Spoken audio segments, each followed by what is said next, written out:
saya bukan dari bagian orang PT dan saya juga bukan bagian dari agent. Aku jeplak sak cangkemku kan boleh toh Mbak, bener nggak? Iya, sampean kan nggak terikat Nah, sama aku kan suatu YouTuber. peraturan. Aku kan YouTuber. Lah kalau sampean mintain tolong ke saya ya gak apa-apa. Kan aku YouTuber. Ya kan aku serahkan, aku sampaikan dan gitu loh. Saya nggak Iya, apa. makanya tadi kan ingin minta pengetahuan aja lah, solusi seperti itu. Boleh, gak apa-apa kan. Saya seneng malah ini tak upload biar yang tahu banyak. Nggak cuma sampean tok. Jadi kan saya menjelaskan sesuatu itu karena ada yang bertanya gitu loh, ngerti kan? Iya. Artinya soalnya saya juga dari semua konten-konten Samen itu banyak ilmu, banyak pengetahuan juga, maksudnya tentang kehidupan di sini ya Mas. Alhamdulillah, ternyata aku bikin sesuatu yang dihargai. Iya, nanti tak share ya, tak promosikan ya di grup itu. Iya, maksudnya biar mereka itu yang tidak tahu pengetahuan tentang Hongkong atau gimana peraturan lah atau apa-apa tentang PT lah, tentang agent seperti itu, biar nyari sampean kalau ada masalah juga ya bisa sharing-sharing pengalaman sampean lah ke mereka. Terima kasih Mbak E. Jadi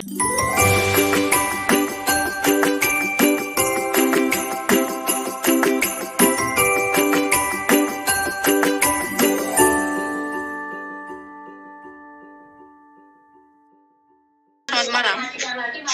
Halo. Halo, selamat malam Mbak. Selamat malam. Bersama-sama saya dengan wong ganteng sak donya.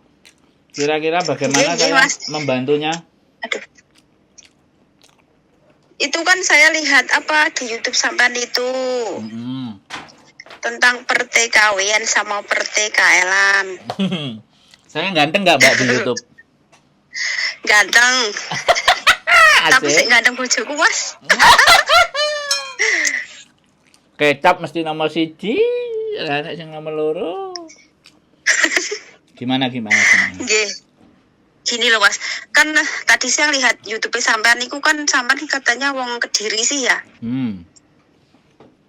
Kalau Kediri kan deket Ponorogo, Madiun gitu maksudnya. Itu kan mau tanya, itu kalau TKL mau ke sini udah ada majikan. Terus mau numpang proses, itu kira-kira biayanya berapa ya? Sepaket itu majikan sama TKL-nya. Kalau bisa ya jangan potongan lah. Jadi kalau saya bilang bicara jangan potongan itu terus PT ini oleh badine itu kok endi Mbak? Kan gitu. Kalau nggak potongan itu maksudnya satu paket itu semua yang bayar majikan gitu kan? Nanti itu kan yang bayarin majikan gitu loh. Iya, saya ngerti. Maksud sampean itu saya ngerti gitu loh. Tapi sekali lagi, kalau toh pun majikannya membayar semua.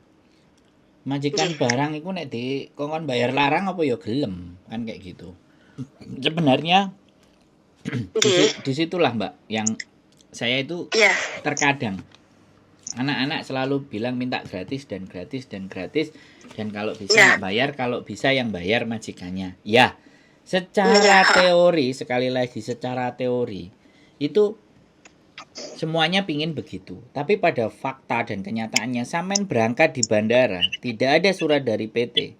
Sampean kena. Nah, sekarang pertanyaannya, ketika PT itu njaluk tinggi, ya kan? Agent mikir nggak? Agent pasti akan mikir. Ya, agent mikir, ya daripada PT ku aku golek PT liyane. Pasti begitu. Sing bayare luwih murah. Nah, sedangkan PT juga sama.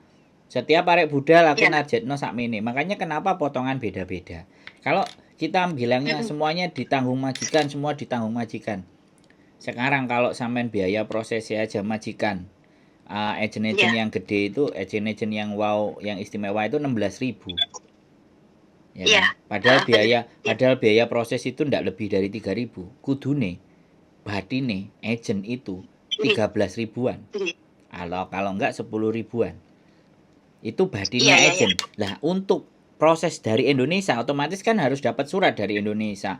Mulai uji kom semuanya. Lah PT Indonesia njaluk 5.000, njaluk 6.000. 13.000 dijaluk 6.000 kan sakjane agent Hongkong jek oleh 7.000. Nah, di Indonesia proses di Indonesia itu minimalnya menghabiskan cuma 5 juta lah. 6 juta kasarane ngomong. Bayar ini ono itu dan semuanya. Ya ini ono itu ya. Tak jelasin. PT nek njaluk 7.000 apa 6.000 Hong Kong dolar kan 12 juta. Kudune yo jek badhe 5 juta. Tapi kena opo mereka jek njaluk potongan. Bayangno. Iya. Itu aku yang Mas, terus untuk proses di sini itu kan sebenarnya nggak begitu mahal ya Mas, mengurus prosedurnya untuk approve visa baru ke imigrasi ya kan Mas? Iya ya nggak mahal. Betul kan? 5 sampai 6 juta gini, soalnya itu saya udah kelar. Saya tak cerita gini. Saya itu kan finish, majikan meninggal. Terus dapat majikan baru. Saya tanya majikan saya, nenek saya, "Nek, kamu ngambil saya itu berapa?" "Saya ngambil kamu itu hampir 18.000. Makanya kalau kamu nggak mau kerja di sini, saya itu rugi banyak. Kamu kalau tak marahi sedikit, ibaratnya sedih kamu kok nggak mau kerja gitu kan. Maksudnya kan kalau dia nggak cocok gitu kan, kamu bisa cari yang lain. Saya pelan-pelan, saya nggak ingin kamu itu tertekan. Kadang kan ke saya orangnya orangnya kan gampang emosi gitu loh Mas. Nggak begitu nggak begitu sabar sama orang tua gitu kan. Saya suruh nyari, saya nggak akan nyari. Saya takutnya nyari yang lain itu lebih nggak bisa ke saya. Kamu itu baik lah istilahnya, cuman kamu itu emosi kamu kurang terkontrol. Nenek saya seperti itu gitu. Saya nggak nyangka uang saya itu kok dijual sampai 18.000 loh Mas, 17.500 nenek saya bilang. Padahal saya di sini, nenek saya ngambil saya di sini. Apalagi kalau agen saya itu ngambil dari Indonesia ya Mas ya. Lihat itu. Bisa. Makanya. Iya. Zaman kan bisa berpikir sendiri. Bahwa permainan segala sesuatu. Kalau saya pastinya kalau sampai nanti cowok yang proses dan majikan sudah ada, ya sekali lagi nanti kalau misalnya agen saya tanya ke majikannya sampean, "Kamu mau bayar nggak sekian?" Gitu. Pastinya kayak gitu. Dah, agenku pasti akan ngitung PT. Misalnya, kita harus bayar PT taruhlah 6.000 lah ke PT. Iya, PT. Misalnya kita masuk 6.000 lah, arek gak dibebani biaya. Kok nyimut gitu loh. Makanya kita nyimut cari gimana maksudnya? Gini. Nyimut tuh kok sedikit gitu ya? Nah, jadi kalau misalnya makanya kita cari PT sing gak maruk gitu loh. Paham gak? Iya. PT sing gak maruk. Jadi dikai sakmene wis gelem. Paham nggak? Nah, PT itu kan kadang-kadang lah dari anaknya, gitu loh. PT itu kan dapat dari agen yang ngasih. Agen dapat dari majikan, ya kan? Nah, saiki nek agen PT nih ngekei bandrol larang, yo kan mestine emoh. Belum lagi si PT itu narik ke anak-anak. Padahal agen berarti kan PT itu harusnya kan 2 kali berarti ya? Lah, dapatnya 2. Dari anak dapat gitu. Nah, sekarang kenapa kok bisa seperti itu? Ya karena pemerintah kita menghalalkan PT tetap ngurusi pemberangkatan teman-teman. Apa harus lewat PT gitu. Walaupun calling visa udah ada majikan kita itu mau jalan sendiri udah tahu prosedurnya ya ibaratnya. Enggak boleh gitu loh, harus lewat calo, lewat PT seperti itu. Nah, paham kan sampean? Jadi begitulah negara kita. Wis aku wani ae wis ngomong nang ngene. Sing penting kan awake dhewe ora nyebut nama PT gitu aja. Tidak ada identitas. Tapi kita cuma ngomong PT aja kan. Proses gitu aja. Ya karena kalau enggak gitu kan enggak banyak orang yang bisa dapat kerjaan juga sih. Sebenarnya bantu banyak orang kerja. Makanya termasuk calo-calo juga. Nah, karena saya bukan dari bagian orang PT dan saya juga bukan bagian dari agen. Aku jeplak sak cangkemku kan boleh toh Mbak, bener nggak? Iya, sama kan nggak terikat sama suatu peraturan. Aku kan YouTuber. Lah kalau sampean mintain tolong ke saya ya gak apa-apa, kan aku YouTuber. Ya kan aku serahkan, aku sampaikan dan gitu loh. Saya nggak. Iya makanya tadi kan ingin minta pengetahuan aja lah solusi seperti itu. Boleh, gak apa-apa kan. Saya seneng malah ini tak upload biar yang tahu banyak. Nggak cuma sampean tok. Jadi kan saya menjelaskan sesuatu itu karena ada yang bertanya gitu loh, ngerti kan? Iya. Artinya soalnya saya juga dari semua konten-konten Samen itu banyak ilmu, banyak pengetahuan juga maksudnya tentang kehidupan di sini ya Mas. Alhamdulillah. Ternyata aku bikin sesuatu yang dihargai. Ya nanti tak share ya, tak promosikan ya di Ya, grup-grup itu. ya maksudnya Biar mereka itu yang tidak tahu pengetahuan tentang Hongkong atau gimana peraturan lah atau apa-apa tentang PT lah, tentang agent seperti itu, biar nyari sampean kalau ada masalah juga ya bisa sharing-sharing pengalaman sampean lah ke mereka. Terima kasih Mbak Jadi sekali lagi kan dengan penggambaran yang seperti itu kan teman-teman jadi paham. Ya, sudah bisa mengira-ngira lah. Kira-kira biaya ini berapa, potongan berapa, terus buat majikan berapa gitu. Nah, jadi kan kayak gitu. Nah, kalau cowok sekali lagi, kalau cowok itu kontraknya warnanya kalau yang perempuan kan kontraknya warnanya biru yang sekarang ini yang ada peraturannya nggak boleh ngelap jendela itu kan yang biru, yang baru. Iya, biru. Lah kalau cowok ini warnanya kelihatannya hijau. Berarti nggak sama. Saya belum. Terus kalau masalah itu Mas, prosedurnya, terus persyaratannya untuk mengajukan visa ke imigrasi itu cowok sama cewek sama enggak? Sama dong. Kalau tujuannya housekeeping loh ya, housekeeping. Ya itu PRT ya, housekeeping. Itu semua sama walaupun cowok sama cewek gitu loh. Cuman nantinya imigrasi akan menanyakan lah kok kamu butuh cowok. Ada pertanyaan ke majikan. Seperti itulah, benar-benar. Lah ini apa? Ini bagus Mas sampean ngomong seperti itu. Karena begini, ini apa TKL saya ini ya, dia kesini itu kan ada nyonya, ada tuan, ada anak kecil ya. Anak kecilnya umur berapa ya? 13. Ini dulu kan majikan saya gitu. Sedangkan sekarang kan suaminya itu udah tua, jalannya kan enggak apa Mas? Pakai kursi roda. Enggak fongpin itu jalan. Siap. Ya. Terus dia kan sebenarnya enggak begitu butuh, cuman kan kepingin nolong saya ya, biar bisa kesini itu suami saya gitu loh. Biar dia bisa kesini, bisa bekerja. Nanti setelah 2 tahun kan dia bisa bahasa Mas, bisa pengalaman, bisa apa, jadi bisa menjadi batu loncatan untuk mencari pekerjaan yang lain. Kan bisa ya Mas? Bisa banget. Lah, sing penting nanti dia sebentar. Kenapa? Sebentar. Yang penting nanti majikannya itu bikin surat, saya butuh ini karena saya laki-laki, kalau perempuan nggak kuat, kayak cowok kuat, ya dorong kursi. Berarti gini ya Mas, nanti kalau mengajukan itu mending lebih baik bukan jaga anaknya dia, tapi jaga suaminya dia karena udah tua gitu ya? Iya, yang kursi roda. Iya. Plus punya kebun nggak, punya apa yang memang harus dikerjakan oleh tenaga yang ekstra gitu loh maksudnya.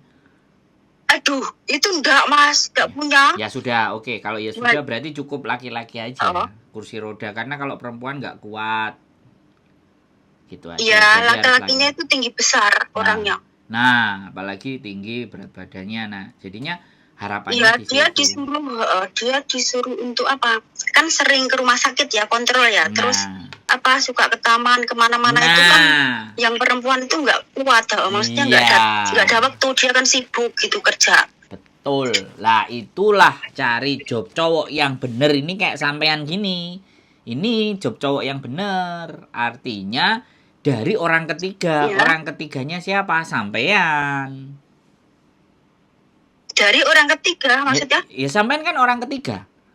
Orang pertama majikan sampean, orang kedua calon PRT-nya yaitu suami sampean, dan orang ketiganya sampean yang menghubungkan ini loh. Seperti itu. Nah, kalau job cowok bener itu begini. Majikannya nyari gitu loh. Iya, majikan itu kan nawarin saya, kamu mau nggak? Biar kamu itu biar kamu kerja walaupun nggak serumah, suruh itu.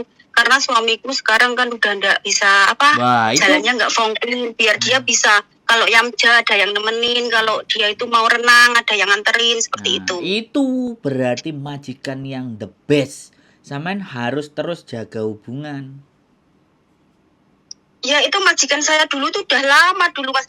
Dia itu nawarin saya ikut dia itu sampai kapanpun dia mau, sampai saya umur 60 lah, umur berapa, sampai saya nggak kerja di sini dia mau, karena dia orang Cina sebenarnya, di sini nggak ada keluarga, sedangkan saya itu udah dianggap dia itu keluarga seperti itu. Nah, apa sampean kok pindah saiki ke majikan lain? Karena dulu itu anaknya nakal Mas, saya itu orangnya nggak sabar, anaknya suka suka mukul. Ya dicoba aja Bu. Saya sudah pindah itu 2 majikan atau 3 majikan, dia selalu mencari saya. Tiap minggu itu saya datang ke rumahnya dia hanya untuk menjenguk gitulah. Kadang Bagus, ya keren. bantu dia itu nyapu, ngepel apa itu, tapi enggak kerja. Saya cuma sebatas apa ya? Kayak keluarga seperti itulah. Ya, wis Kadang pokoknya ya makan-makan bareng gitu. Sak dermone lah intine nek sampean pengen nyapu-nyapu apa-apa ya sak senenge lah ibaratnya. Ngewangi sithik-sithik. Iya, di rumah itu iya seperti itu. Karena dia tuh udah ngambil tapi nggak cocok anaknya sendiri TKW-nya sendiri yang mundurkan diri gitu loh, nggak cocok, nggak tahu, padahal dia orangnya baik, cuman emang dia itu kalau marah itu kadang jerit-jerit, teriak-teriak, tapi marahnya itu ke anaknya itu karena anaknya nakal, bandel gitu loh. Iya, karena anak kebutuhan khusus. Jadi memang harus dicoba jabu, digalek nombe-nombe sampai disolawati ben tingkah lakune enggak ekstrim. Kok tahu sampean sebenarnya nggak kebutuhan khusus loh, tapi anaknya emang gimana ya? Loh. Ya Allah, nggak dengerin orang sama sekali, Mas. Bener, Mas. Gini loh, Mbak. Kenapa anak seperti itu? Karena nggak ada kasih sayang dari orang tua. Ditinggali terus. Coba sampean kan ada di situ. Ada nggak mereka merhatiin anaknya? Ada nggak waktunya makan, bangun tidur? Ibunya itu selalu memukulin dia lah. Dipukulin tuh sampai gosong-gosong, Mas, sampai melepuh itu pakai hanger itu. Nah, itu. Saya itu nangis waktu itu, dia tuh dipukulin, terus saya itu rangkul anak saya, kalau mau mukulin, ayo sekalian pukulin aku. Gitu kan. Terus ibunya itu diam. Kan saya selalu melindungi anaknya itu. Nah, makanya jadi karena dia kerja capek, anak-anaknya bandel, pada dasarnya anak enggak bandel. Makanya kalau sampean dengerin aku ngomong, ganti aku ngomong dulu ya. Sampean jangan kan sampean mau nanya nih kan. Ini kan persepsi saya. Artinya begini loh. Sampean balik ngurusi anake, bojone sampean balik ngurusi bapake. Iku wis enak itu. Iya, dia ngomong gini, nanti kalau kamu sewaktu-waktu finish kembali lagi ke sini ya. Lah mungkin pikirannya dia, sekarang saya masih baru 1 bulanan kan di majikan baru. Suamiku disuruh di sana, nanti 2 tahun suami udah boleh pergi kemana, saya ditarik lagi, mungkin seperti itu pikiran dia. Ya saya nggak ngerti pikiran dia sih. Makanya kenapa sampean ngobrol dengan saya untuk mendapatkan perspektif atau pandangan. Itu karena orang lain akan bisa ngelihat gitu loh. Kadang diri kita sendiri ngelihat diri kita sendiri aja bingung dan enggak ngerti. Tapi ketika kita ngobrol dengan orang lain yang bisa melihat situasi, situasi dan keadaan, kita jadi tahu membahas. Oh iya ya. Jadi pada prinsipnya anak itu tidak nakal, tapi karena kurangnya perhatian. Kalau sampean perhatikan terus, tidur sampean gatekno, terus dipukuli misalnya. Nah, wong kewan lho, Mbak. Kewan iku lho gak duwe nalar, gak duwe utek. Iso manut ambek awake dhewe. Apalagi dia dengan didekap, dikasih kasih sayang, terus dinasihatin, gak boleh gini, gak boleh gini. Kalau sampean pergi, bengok anak itu, awake panas.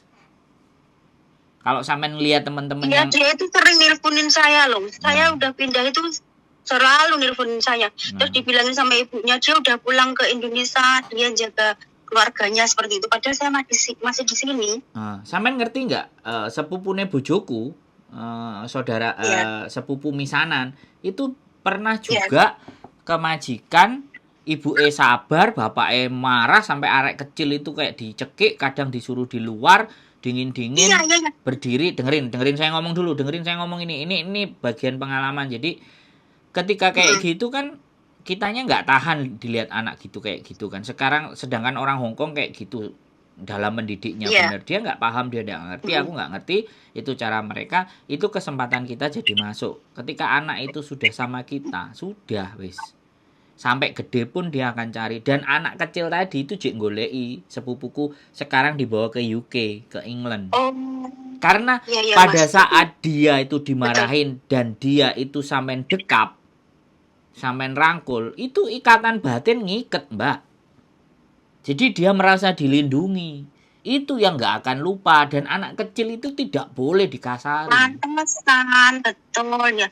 Pantesan saya itu jaga anak dari tahun 2014 sampai sekarang udah SMA mungkin. Selalu nyari saya. Pertama ketemu udah 4 tahun nggak ketemu gini. Cece, maafkan saya ya, kenapa? Dulu saya sering marahin kamu, mukulin kamu. Dia tuh udah tinggi, besar, ganteng, itu meluk saya, dia itu nangis terisak-isak di pelukan saya itu.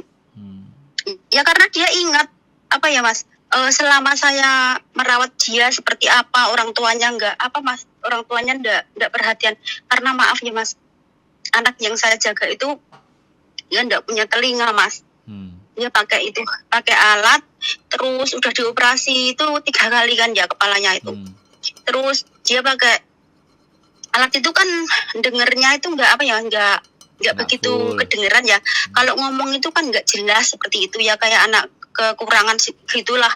Dia itu ingat saya itu gimana ke dia. Saya dimanapun kerja itu selalu dicari sama neneknya dia. Sampai sekarang itu masih hubungan Mas, selalu kalau libur itu ditelepon, dicari, kita makan bareng bertiga, jalan-jalan seperti itu ya.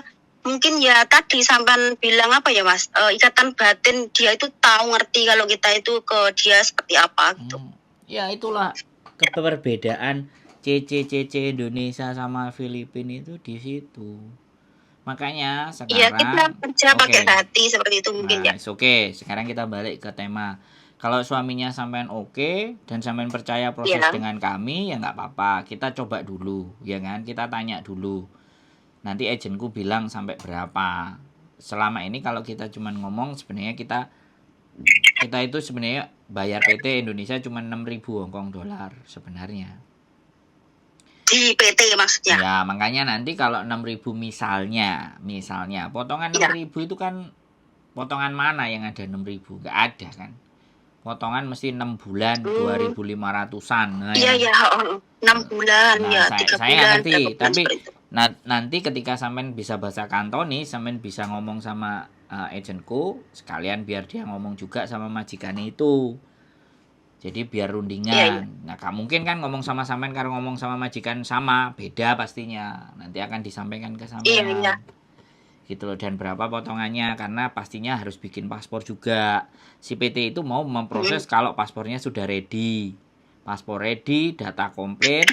Begini Mas, saya mau tanya. Seandainya kita ngurus paspor sendiri itu kira-kira biayanya berapa ya habisnya? Ya silakan sampean kalau bisa. Enggak lah dipersulit sama mereka. Mau buat apa? Mau bagaimana? Mau seperti apa? Seperti itu. Iya. Berarti benar.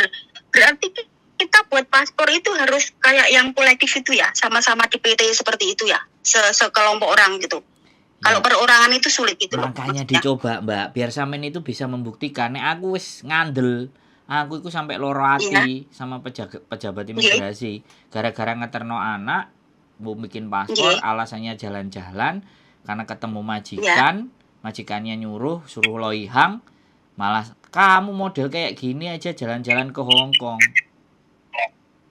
Tapi ya semuanya depend officer. Itu di depan mata aku, terus aku ngamuk, aku nyamperin deket, Bu. Sampean itu petugas, pejabat publik. Tapi kok ngomongnya penak udel itu sampai satpam. Satpam sampai misah, melerai di situ. Makanya dari situ aku sakit hati, aku nggak seneng dengan hal yang kayak gitu. Makanya kalau memang bisa bikin sendiri, bagus. Tapi kalau nggak bisa, ya sudah. Bagaimana intinya kan kayak gitu. Seperti dan saya kebetulan ini itu ada kan 2. Saya tuh nyuruh suami saya, coba Mas kamu itu ngurus sendiri, jalan sendiri, biar ada pengalaman gitu ngurus paspor gimana, apa persyaratannya seperti itu kan. Boleh suruh. Bentar, sampean dengerin saya sekarang. Jadi jangan dipotong. Nanti kalau dipotong nggak selesai ngomongnya. Oke. Sampean suruh kebanyakan, bikin sendiri. Aku pengen nyamperin istriku, bilang aja gitu. Kalau itu bisa tambah enak, bayarnya nanti murah. Soalnya kalau paspor biasa kan paling 355 lah. Kalau bayar pakai PT kolektif itu dikenakan 1.500.000 lah kan. Coba. Loh, katanya kok lewat PT lebih murah dari perorangan seperti itu, apa benar? Mana yang benar Mas? Ya sampean coba aja, sampean dicas berapa dari PT gitu aja. PT itu ngecasnya kan nggak per pasporan. Ada yang per pasporan. 2 juta 2 sekian sama medical sama apa campur-campur gitu kan, misalnya 3 item. Makanya sampean coba sendiri gitu loh. Tambah pengalaman lagi saya Mas. Ya jelas loh, ngomong sama saya itu kudu banyak isinya. Gitu loh. Jadi nggak apa-apa kalau memang sampean. Sekarang saya orangnya ada ya kan, di YouTube ada.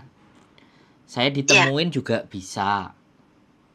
Memproses ya juga punya, ibaratnya. Bisa, ngerti, paham. Iya. Nah, sekarang kan tinggal balik ke dirinya masing-masing. Percaya atau enggak, kan gitu aja tuh. Karena saya nggak nyari. Saya bukan sponsor loh ya. Saya nggak nyari, saya nggak maksa. Oh iya. Iya. Sampai telepon saya. Berkali-kali pun. Dari tadi nggak saya angkat-angkat. Akhirnya ya malam ini. Iya, tahu Saman kan sibuk banyak yang nyari. Iya, makanya saya sebenarnya bikin konten. Sibuk itu nggak kemana-mana, ya bikin konten aja. Gitu loh. Jadi kerjaan saya kan memang bikin konten. Jadi seperti itu Mbak Iya. Kalau memang iya nggak apa-apa. Tinggal saya kondisikan. Agent saya tak siapin. Kalau majikan sampean enek, apa mungkin ditelepon nanti majikan sampean. Terus disampaikan. Angkanya sampai berapa, bagaimana. Nah, nanti sampean agentnya telepon sampean juga. Karena jeneng kan wong Hongkong, bosone kan pastinya basa Kantonis. Nek sampean kan wis iso. Iya. Kalau perlu sampean bisa ketemu sendiri sama dia, oke, tambah enak. Sampean ngomong-ngomongan dhewe sama dia. Bisa? Iya. Kan asik. Bisa.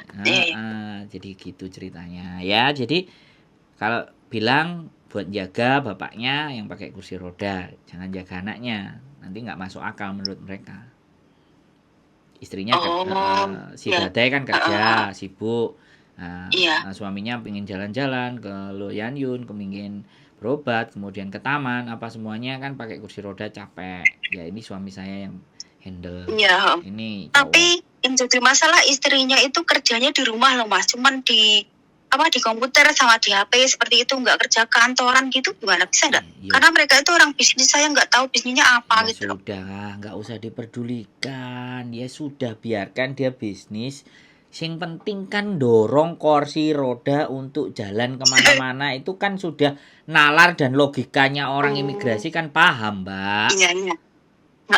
Coba sampean pelan-pelan gunakan logika sama nalar. Sampean ngenengan kira-kira iso enggak ya?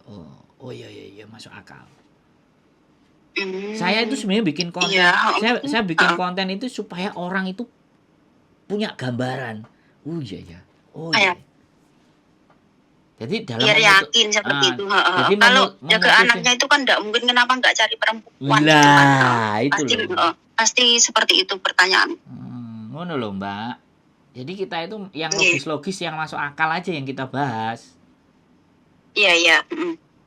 Bisa dipahami?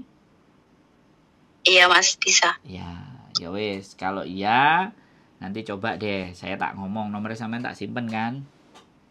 Ya, terus saya juga tak ngasih tahu sama suami itu biar dia itu pelan-pelan ngurus dulu paspornya kalau bisa. Ya jangan pelan-pelan. Enggak usah. Jangan pelan-pelan, langsung saja coba gitu loh, Senin. Iya, jangan pelan. Iya.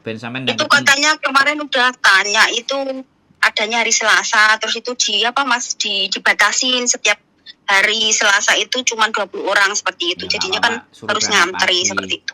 Suruh berangkat pagi. Jadi caranya nanti caranya saya kasih tahu sampean, oke. Ya. Setelah kerja oke, ada visa, coba suaminya bisa nyopir apa enggak. Kalau bisa nyopir, pelan-pelan bikinin SIM. Bisa. Dia bisa nyopir. Dia sudah nyopir itu udah lama banget. Oke, dengerin dulu. Sampean aku ngomong mesti sampean pedot sih. Jadi sampean kulinane dengerin dulu. Ben gak bingung. Iya. Ini kan step berikutnya. Kita bicara step berikutnya. Iya. Nanti kalau minta izin sudah boleh bisa bikin SIM kan enak.